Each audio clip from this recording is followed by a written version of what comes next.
Welcome to Eldredge Park for the first time this season. I'm Cotroneo with John Schiffner for the Manager's Show. You know, rain, it stinks, but a beautiful day yesterday here on Cape Cod. How did you spend it, and how do you like to make sure that your players spend it? Because it was one of the best days we've had this summer. I spent it at the dentist in Plainfield, Connecticut, so yeah, it was a lot of fun. Enjoyed it. We did have a little picnic over the house last night with all the coaches and the staff, the training staff and so forth, so that was good. Yeah, dentist, it was awesome. I am glad the guys had a chance to really enjoy a quality Cape Cod day. It was a gorgeous one. I hope they hit a beach, hit a golf course, you know, just walk down. Today I was driving down Main Street and I saw a bunch of guys walking down Main Street. That's cool, because I think that's part of the experience of being a Cape League player, to enjoy the community that you're playing in. And that's why I get in arguments with some of my colleagues about that. They're screaming and yelling we should play more games, and I'm screaming and yelling we need more days off, because when I played in the Cape League there was only 7 teams. So you got 2 nights off a week. The mandatory, or not mandatory, but the league night off was Monday, and then every team would get a day off every 7 days because somebody had to have a bye. And it's part of the reason why I'm still here. I loved Cape Cod. I just, you know, like I think I've said way too many times, you know, I fell in love with old Cape Cod, and you know, I don't think the kids leave here with the same feeling I did. You know, we played from middle of June until late August. And there was days off and time to do things, and it was just great, and it was still good baseball. But now we're packing them in a short period of time.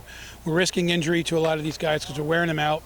You know, they've made some adjustments by, you know, opening up the rosters, but it's still, these kids are worn out because this is the Cape League.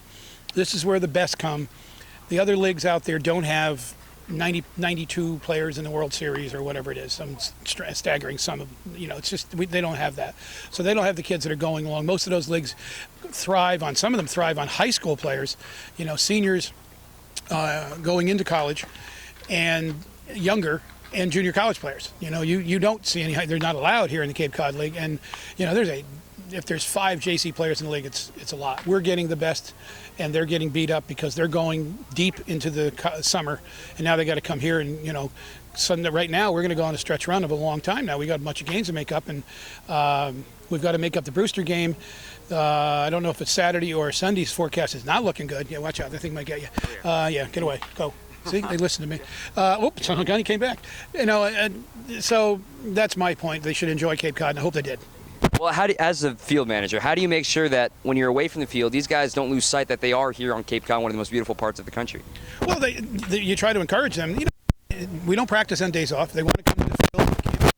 We don't have weekend days off. So, you know, that's good. So the field's available to guys who want to get some swings on a day off, and then they go do what they want to do, and that's the way it should be. It's, you know, we're supposed to prepare them for pro baseball. This is not pro baseball. That's what I like to say at coaches' meetings a lot, and some of the guys don't hear me. That's okay. You made it very clear to me right there. Yeah, you know, I can do that, you know, but some of my compatriots just don't see it in those terms, and okay, you know, that we have to agree to disagree.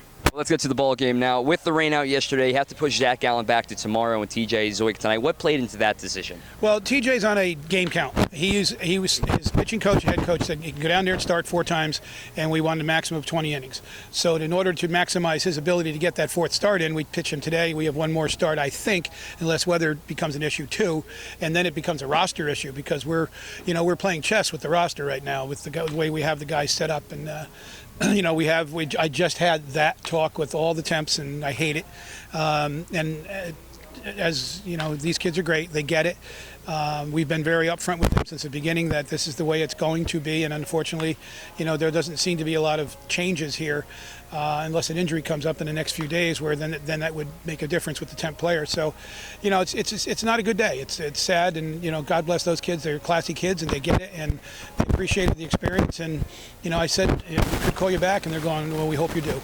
Well, what does the calendar look like for those temporary guys that are still on the roster? The way it's set up right now, after Zoik leaves, Andre will get his contract. Andre's a temp, and we're going to give him that contract.